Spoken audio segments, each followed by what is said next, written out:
Hello, my name is Alex Isles, and in today's episode we're going to be talking about a late Roman warship called the Lusoria.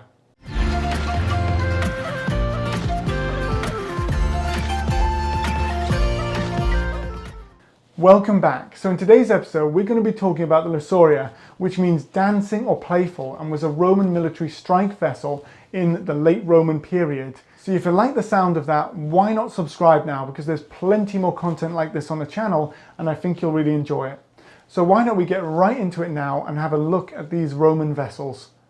So the Lusoria is a late Roman military vessel that's name translates as dancing or playful. And these were very small military vessels that were used on the Rhine and Danube frontier to fight against the incursions of the barbarians from outside, especially in the 4th century. And the ship behind me is from Mainz, where there have been a number of examples of this type of ship found. It's a very narrow ship, but the reason why it was so effective is because it could move incredibly fast on the water, but alongside this as well, it could quickly be beached on the ground. Soldiers could then get out and quickly go and form up and deal against any incursions coming across the Rhine and the Danube. And this kind of ship has been reconstructed a number of times, and the ones you can see right behind me here are from the Roman Museum at Xanten. But there has been recently another one created as well along the Danube, and they are very, very popular ships for basically reconstruction, but also for reenactment groups as well, to be able to use them. Now, when they've been utilized, they are quite amazing in their construction, because they're around about 21 meters long by 2.8 meters wide, and they're made from 2-meter long planks that are then nailed onto the frame. This, on the sides of the ship, as you can see here, you can also see that they added the shields of the soldiers onto the side to add an extra level of defensiveness as well, so that the soldier then would be able to easily be behind his shield and then basically row the ship onto the shore and then disembark, pick up his shield and his weapons, and then proceed to go straight into combat. So you've got to think it as a way, almost as a cross between a sort of a military patrol vessel and a D-Day landing vessel. That's the kind of function it has within the Roman military during the 4th century. So the vessel also had a crew of professional sailors, so such as 2 steersmen, who would then move the large rudders needed to guide the ship through the water. Followed on, they would also have 2 men for the sails, the captain and then his second. So you've got 6 professional sailors and then 30 soldiers who are rowing the vessel. As they're rowing the vessel, they then bring it into land and quickly able to disembark and go straight into combat. The historian Marcellinus says that Julian the Apostate had 40 Lusoria on the Rhineland, just at Mainz. And so if he had 40 of these at Mainz, that would suggest, if you times 40 by 30 soldiers, that there were at least 1,200 soldiers who could be put into the river at Mainz from just that fleet.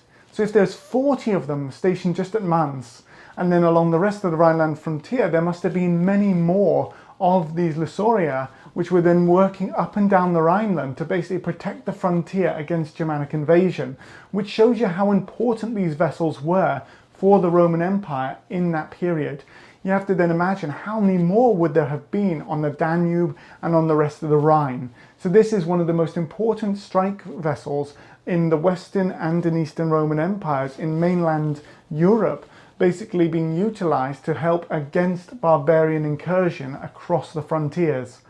When you're looking at them as well, they also are very quick. They can go anywhere between 11 to 13 kilometers per hour and a max speed of 18 kilometers an hour when the soldiers on board really start going for it. So that shows you again the skill and the ability of these rowers and how effective they could be for traveling quite long distances within a day. Now, the particular vessel that's reconstructed here, when it was excavated, the Mainz 1, the wood for it was probably felled around about 376 AD. And then it was repaired again in 385 and again in 394. And this can be told by carbon dating of the wood from the find. But a coin of Theodosius I was found between 2 of the planks when they were repaired it in 388, which gives us another dating for the vessel. So we can see that this particular vessel, that when it was reconstructed, was in action for at least 18 years. So they had quite a long life expectancy for this sort of military vessel that was patrolling along the frontier, and it suggests that probably they weren't really in danger of being destroyed by Germanic barbarians, because the Germanic barbarians aren't really having their own fleet as such to fight back against these as they're going around the frontiers of the Rhine and Danube, but instead age and damage to them caused by, working in the water, that sort of thing, is more dangerous to these vessels than the barbarians themselves. Though I'm happy to be corrected if you know more than me on that. I'm just looking at them and I think they're quite an interesting vessel nevertheless. So this gives you a small insight into the Roman military in the 4th century again, because when you think of the Roman army, you don't necessarily think of a water-based military.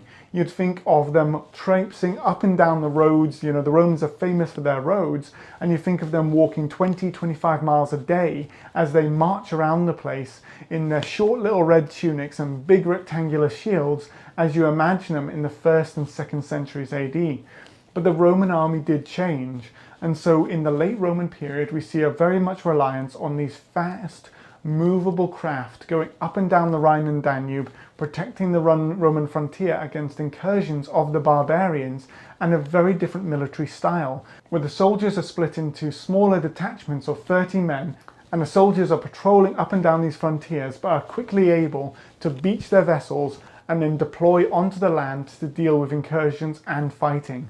And so I would just have this mental image of my mind of 40 of these coming out of Mons, coming down the river, beaching, and then this large military army then being able to basically form up on the ground, followed by the military transport vessels unloading horses and the cavalry riders, and then being able to basically provide a full military detachment ready to fight against any incursion on the frontier.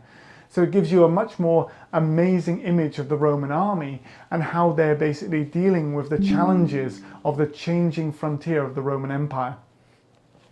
I really hope you've enjoyed the video, and if you have done, why don't you like and subscribe, share the video with your friends, and alongside that as well, if you would like to support me further, I do have a Patreon account as well that you can find in the description below, and a Ko-fi account. But again, no pressure from me, only if you want to. I hope you'll join me again for another video in the near future, but until then, stay safe and well, and thank you so much for watching.